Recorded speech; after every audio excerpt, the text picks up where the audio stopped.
नमस्कार मु हर्ष परिछा मोर YouTube channel को आपण मानक स्वागत जनाऊँगी। ए भिडियो रे आमे आलोचना करिबा लद्दाख रो जो स्ट्राइक वर्तमान अ, मृत्युर कारण ହେଇଛି ତା ଉପରେ ଆଲୋଚନା କରିବା କିନ୍ତୁ ତା ପୂର୍ବରୁ ମୁଁ ଆପଣମାନଙ୍କୁ ଅନୁରୋଧ କରିବି ଭିଡ଼ିଓଟି ପ୍ରଥମରୁ ଶେଷ ପର୍ଯ୍ୟନ୍ତ ଦେଖିବେ ଏବଂ ଲାଇକ୍ ସେୟାର ସବସ୍କ୍ରାଇବ କରିବେ ବୋଲି ମୁଁ ଅନୁରୋଧ କରୁଛି କାରଣ ଆପଣମାନଙ୍କର ପ୍ରତ୍ୟେକଟି ସବସ୍କ୍ରାଇବ ମୋତେ ଗୋଟେ ନୂତନ ଏକ୍ସପିରିଏନ୍ସ ଦିଏ ଇନ୍ସପିରେସନ ଦିଏ ଯାହା ଫଳରେ ମୁଁ ନୂତନ ତଥ୍ୟ ନେଇ ଆପଣମାନଙ୍କ ସମ୍ମୁଖରେ ନୂଆ ନୂଆ ଭିଡ଼ିଓ ଉପସ୍ଥାପନ କରିବା ପାଇଁ। ତେବେ ଆସନ୍ତୁ ଆମେ ଆମର ଆଜିର କାର୍ଯ୍ୟକ୍ରମ ଆରମ୍ଭ କରିବା।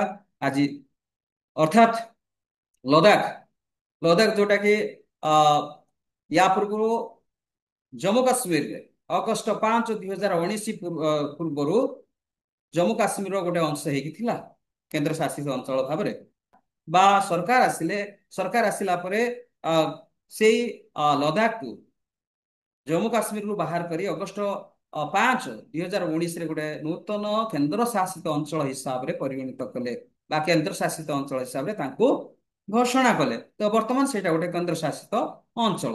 କିନ୍ତୁ ଯେତେବେଳେ କେନ୍ଦ୍ର ଶାସିତ ଅଞ୍ଚଳ କିନ୍ତୁ ସେମାନଙ୍କର କୌଣସି ପ୍ରକାର ସୁବିଧା ସୁଯୋଗ ନାହିଁ ପରିବେଶ ତ ଦେଖିବାକୁ ଗଲେ ଏଇ ଯୋଉ ଲଦାଖର ବିଷୟବସ୍ତୁ ମୁଁ ହିସାତ୍ମକ କଥା କହିବା ପୂର୍ବରୁ ଆପଣମାନଙ୍କ ସହିତ ତାର ଜିଓଗ୍ରାଫିକାଲ କଣ୍ଡିସନ କହିବାକୁ ଚାହୁଁଛି।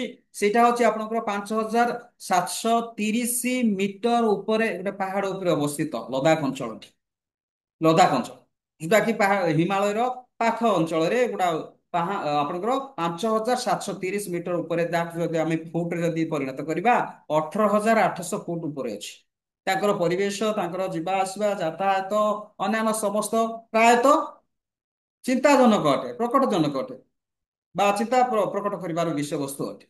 ଯୋଉଟା କି ଆପଣ ମାନଙ୍କର ଅ ଏଇ ସମସ୍ତ ସମସ୍ୟାକୁ ନେଇ ସେମାନେ ଯୋଉଟା ମାର୍ଚ୍ଚ 6 ତାରିଖରେ ଗୃହ ମନ୍ତ୍ରଣାଳୟ ଅର୍ଥାତ ଅମିତ ଶାହଙ୍କ ସହିତ ଯୋଉ ବା ତାଙ୍କର ଅଫିସ ସହିତ ଯୋଉ ଆଲୋଚନା କରିଥିଲେ ସେ ଆଲୋଚନାରେ ବର୍ତ୍ତମାନ ସୁଦ୍ଧା କୌଣସି ଫଳାଫଳ ହେଲା ନାହିଁ।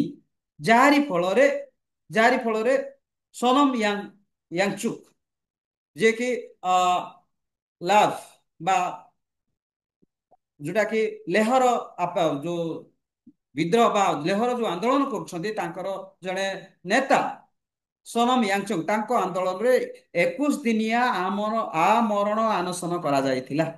କିନ୍ତୁ ସେ ଆମରଣ ଅନଶନ ଯେତେବେଳେ ଭାଙ୍ଗିଲେ ବା ସେଥିରୁ ସେ ଓହରି ଆସିଲେ।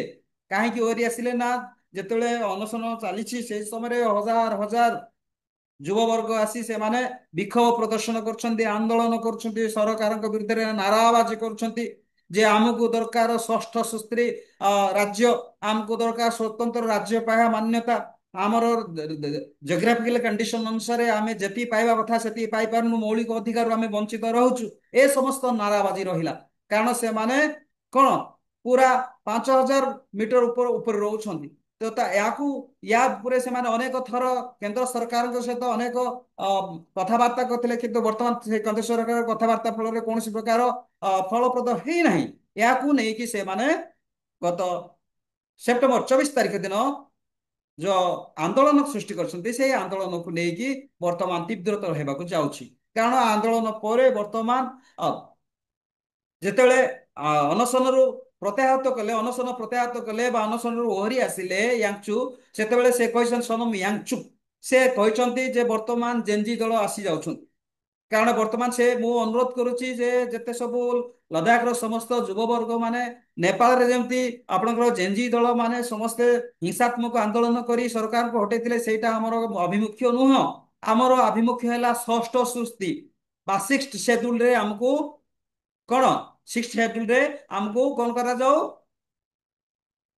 ଆମକୁ ଲାଗୁ କରାଯାଉ ବା ସିକ୍ସ ସେଡ୍ୟୁଲ ଲାଗୁ କରାଯାଉ। ଅର୍ଥାତ୍ ମୁଁ ପ୍ରଥମେ ଆପଣ ମାନଙ୍କୁ ଚାହୁଁଛି ସିକ୍ସ ସେଡ୍ୟୁଲ ଟା କଣ ନା ସିକ୍ସ ସେଡ୍ୟୁଲ ହେଲା ଯେ ଭାରତୀୟ ସମ୍ବିଧାନର ଷଷ୍ଠ ଅନୁସୂଚୀ ଅନୁସାରେ ଆସାମ ମେଘାଳୟ ତ୍ରିପୁରା ଏବଂ ମିଜୋରାମର ରାଜ୍ୟର ଆଦିବାସୀ କ୍ଷେତ୍ର ଗୁଡିକରେ ପ୍ରଶାସନିକ ସମ୍ବନ୍ଧୀୟ ବ୍ୟବସ୍ଥା ରହିଛି।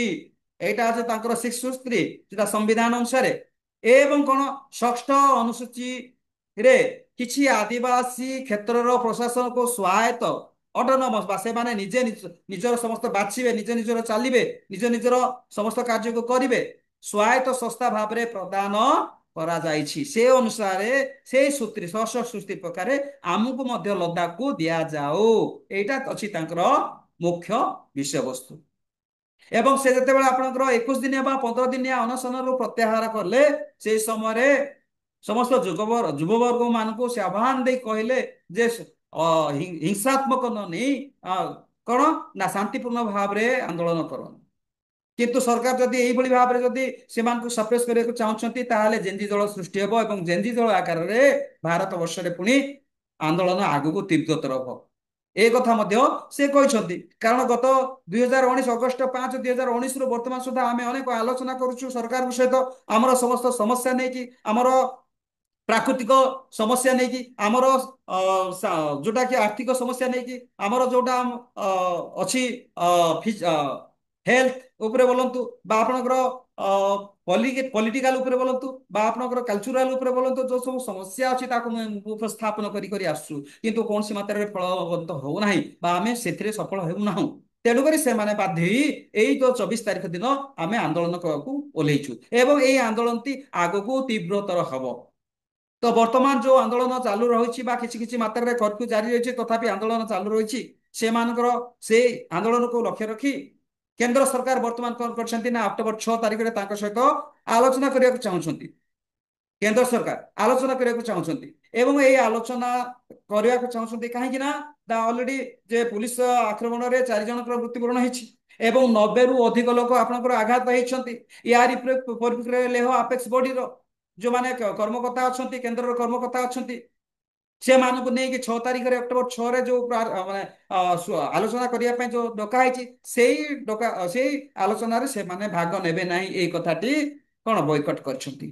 ଏଇ କଥାଟି ବୟକଟ କରିଛନ୍ତି ଏବଂ ସେମାନେ କହିଛନ୍ତି ସୋନମ ୟାଙ୍ଗଚୁକକୁ ନିସର୍ତ୍ତରେ ତାଙ୍କୁ ଯୋଉ ଗିରଫ କରାଯାଇଛି ନିସର୍ତ୍ତରେ ତାଙ୍କୁ ଛଡାଯାଉ ଏବଂ ଆନ୍ଦୋଳନ ସମୟରେ ଯୋଉ ହଜାର ହଜାର ବା ଶହ ଶହ ଯୁବକଙ୍କୁ ଅଟକ ରଖାଯାଇଛି ବା ସେମାନଙ୍କୁ ପୋଲିସ ହେଫାଜତରେ ରଖାଯାଇଛି ସେମାନଙ୍କୁ ମଧ୍ୟ ନିସର୍ତ୍ତରେ ସେମାନଙ୍କୁ ଛଡାଯାଉ ଯୋଉମାନଙ୍କୁ ଆପଣଙ୍କର ରଖା ହେଇଛି ଏଇଟା ହଉଛି ସେମାନଙ୍କର ମୁଖ୍ୟ ବର୍ତ୍ତମାନ ପରିପ୍ରେକ୍ଷୀରେ ମୁଖ୍ୟ କଥା ବା ମୁଖ୍ୟ ଆନ୍ଦୋଳନର ମୁଖ୍ୟ ବିଷୟବସ୍ତୁ ବୋଲି ସେମାନେ ଯାହା କୁହନ୍ତି। ତ ୟାରି ପରିପ୍ରେକ୍ଷୀରେ ବର୍ତ୍ତମାନ ଯଦି ଆମେ ଯଦି କହିବା ଏଇ ଯୋଉ ଆନ୍ଦୋଳନ କରିବା ସମୟରେ ସେମାନେ ଶାନ୍ତିପୂର୍ଣ୍ଣ ଭାବରେ ଆନ୍ଦୋଳନ କରୁଥିଲେ ବିଭିନ୍ନ ପ୍ଲାକାର୍ଡ ଦେଖେଇକି ମୁଁ ଆପଣମାନଙ୍କୁ ଭିଡିଓ କ୍ଲିପ ଜରିଆରେ ମଧ୍ୟ ମୁଁ ଆପଣମାନଙ୍କୁ ଦେଇଛି ଏଠି ଆପଣମାନେ ଦେଖିପାରୁଥିବେ ଯେ ଭିଡିଓ ପ୍ଲାକାର୍ଡ ଜଣେ ଛାତ୍ର ଜଣେ ଶିଶୁ ସେ ଲେଖିଛନ୍ତି ୱି ୱାଣ୍ଟ 6 ସେଡ୍ୟୁଲ ଯୋଉଟା କି ଆପଣଙ୍କର 6 ସୂତ୍ରୀ ଯୋଉଟା କି ଆସାମକୁ ଦିଆଯାଇଛି ମିଜୋରାମକୁ ଦିଆଯାଇଛି ବା ଆପଣଙ୍କର ମେଘାଳୟକୁ ଦିଆଯାଇଛି ତ୍ରିପୁରାକୁ ଦିଆଯାଇଛି ଠିକ ସେଇଭଳି ଭାବରେ ସ୍ୱାୟତ୍ତ ଶାସନ ଆମେ ଚାହୁଁଛୁ ତେଣୁ ସ୍ୱାୟତ୍ତ ଶାସନ ଦିଆଯାଉ ଯେହେତୁ ଆମେ 18,000 ଫୁଟ ଉପରେ ଅଛୁ ଏବଂ ଆମର ଜିଓଗ୍ରାଫିକାଲ କଣ୍ଡିସନ ପଲିଟିକାଲ କଣ୍ଡିସନ ଆପଣଙ୍କର ଇକୋନୋମିକାଲ କଣ୍ଡିସନ ବା କାଲଚରାଲ କଣ୍ଡିସନ ସମସ୍ତ ଉପରେ ଆମେ ଆଲୋଚନା କରିକି ଆସୁଛୁ କିନ୍ତୁ ବିଫଳ ହଉଛୁ କୌଣସିଥିରେ ଆମେ ସଫଳ ହଉନୁ। କେନ୍ଦ୍ର ସରକାର ଆମ ପ୍ରତି କୌଣସି ପ୍ରକାର କାର୍ଯ୍ୟକ୍ରମକୁ ପରିଣତ କରୁନାହାନ୍ତି ବା ଆମର ସଫଳତା ଆଣୁନାହାନ୍ତି ବା ଆମ କଥାକୁ ରକ୍ଷା କରୁନାହାନ୍ତି ତେଣୁ ଆମେ ବାଧ୍ୟ ହେଲୁ 24 ତାରିଖ ଦିନ ଆନ୍ଦୋଳନ କରିବା ପାଇଁ। ତ ଏଇ ଆନ୍ଦୋଳନରେ ସେମାନେ ଆହୁରି ମଧ୍ୟ ଗୋଟେ କଥା କହିଛନ୍ତି ଯୋଉଟା ମାର୍ଚ୍ଚ 6 ତାରିଖରେ ଯୋଉଟା ଆଲୋଚନା କରିଥିଲେ ସେଥିରେ ମଧ୍ୟ ବିଫଳ ହେଇଛି ତେଣୁ ସେମାନେ କ୍ରୋଧାନ୍ୱିତ ଅଛନ୍ତି ଏବଂ ବର୍ତ୍ତମାନ ସେମାନେ ଏହି ମଧ୍ୟ କହୁଛନ୍ତି ଯେ ସେପ୍ଟେମ୍ବର 26 ତାରିଖ ଦିନ ଯୋଉଟା କି ଯୋଉ ଆସିଥିଲେ ସୋନମ ୟାଙ୍ଗଚୁକ ତାଙ୍କୁ ଗିରଫ କରାଯାଇଛି।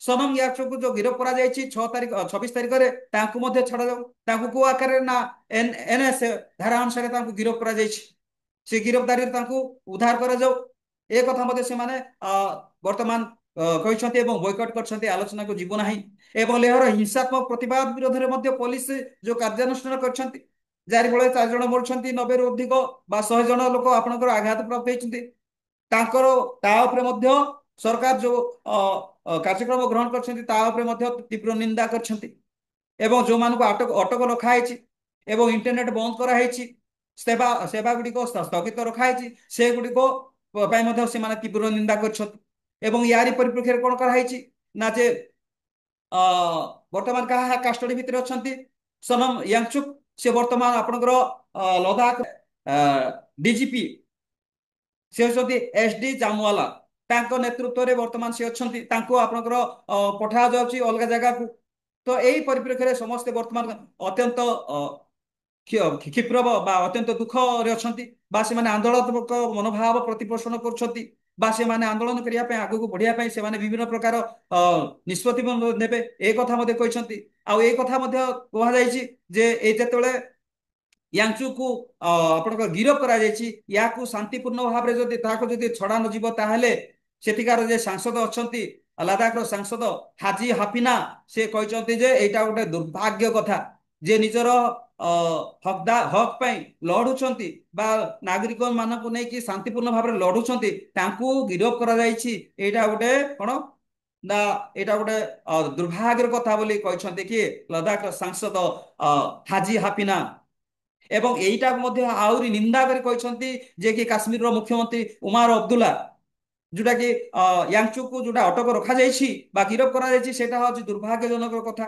କାରଣ ସେମାନେ ନିଜର ସମସ୍ତ ଅସ୍ତିତ୍ୱ ପାଇଁ ବା ନିଜର ଅଧିକାର ସାବ୍ୟସ୍ତ କରିବା ପାଇଁ ସରକାରଙ୍କ ଆଗରେ ସେମାନେ ମାନେ କଣ ହିଂସା ନକରି ଅହିଂସାତ୍ମକ ଭାବରେ ସେମାନେ ଆନ୍ଦୋଳନ କରୁଛନ୍ତି ଯେ ଆମ ଭାରତ ବର୍ଷରେ ଗୋଟେ ଶାନ୍ତିପୂର୍ଣ୍ଣ ଦେଶ ହିସାବରେ ତ ଚାଲିଛି ସେଇଭଳି ଚାଲିବ।